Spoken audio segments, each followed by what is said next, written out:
Are you serious? Are you serious? Hang on just 1 second here. I'll make sure that everyone can participate here. Let's turn that chat room on. And it is on. All right.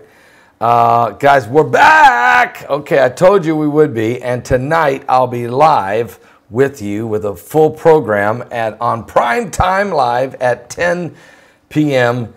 Eastern tonight here from the Salvation Station here in West Lafayette, Indiana. But I wanted to go live right now because pressing information has just come forward, some breaking news coming out of the U.S. Geological Survey. And actually, let me just get to this report right away because it is very disturbing, but it finally, the mainstream, lamestream, fake news media is finally going to cover what we have been covering now for nearly 4 years, and that is Yellowstone supervolcano. A map has been released by the U.S. Geological Survey that shows that the ground deformation around the caldera over the last 2 years is taking place drastically. It continues to rise and deform the surface around the supervolcano in Yellowstone National Park. Matter of fact, a map shows how the ground, and I put it in my thumbnail, how the ground around Yellowstone supervolcano has deformed over the last 2 years and has been released by the U.S. Geological Survey. The map by USGS geophysicist Chuck Wicks shows movement around the caldera between 2015 and 2017. What? And he says using a radar images of the Earth's surface collected from orbiting satellites. Matter of fact, in this time, the ground around the Norris Geyser Basin rose by just under 3 inches, while there was a downdropping, on the Earth within Yellowstone's caldera. And in the map, the rings of color show where the ground elevation has changed.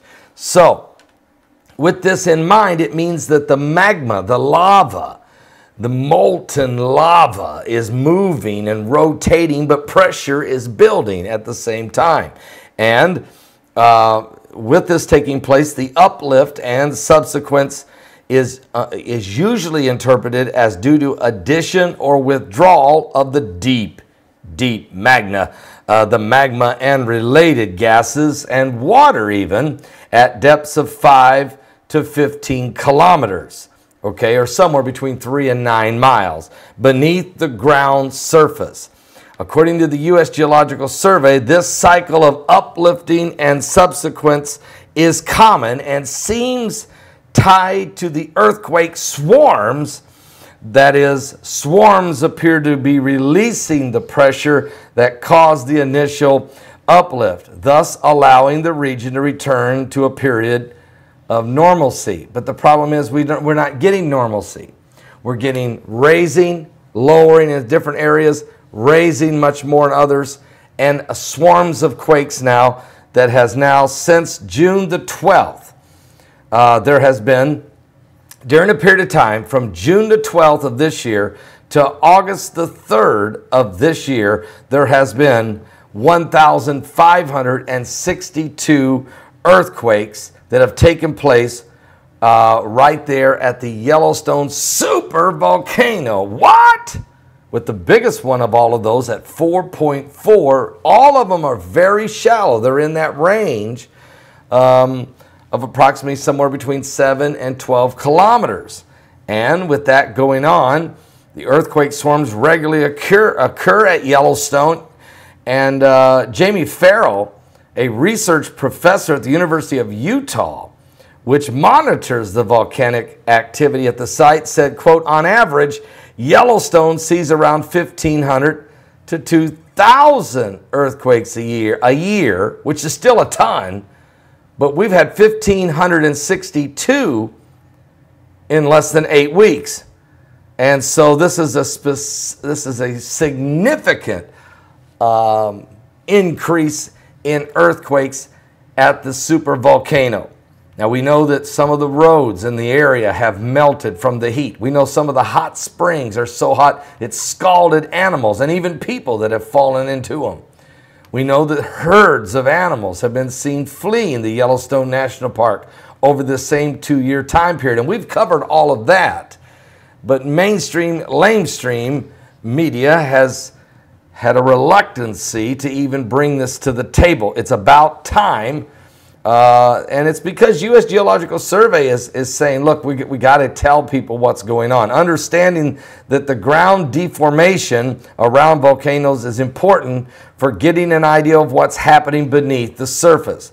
Major changes to the ground surface over time, such as swelling and sinking or cracking, can provide a warning that the volcano's behavior is changing, potentially indicating it's about to erupt. What?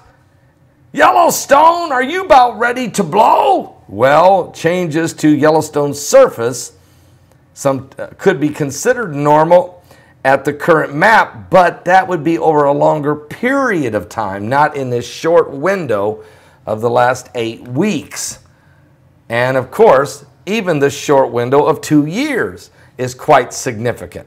So what we've seen is a drastic change in the supervolcano behavior over the last 2 years, and a acute readjustment now, a very acute situation developing at Yellowstone National Park at the supervolcano there in Montana. So we're going to continue to monitor it, keep our eyes open. We'll talk about it tonight during tonight's prime time live at 10 p.m. You don't want to be late. It will be a powerful broadcast.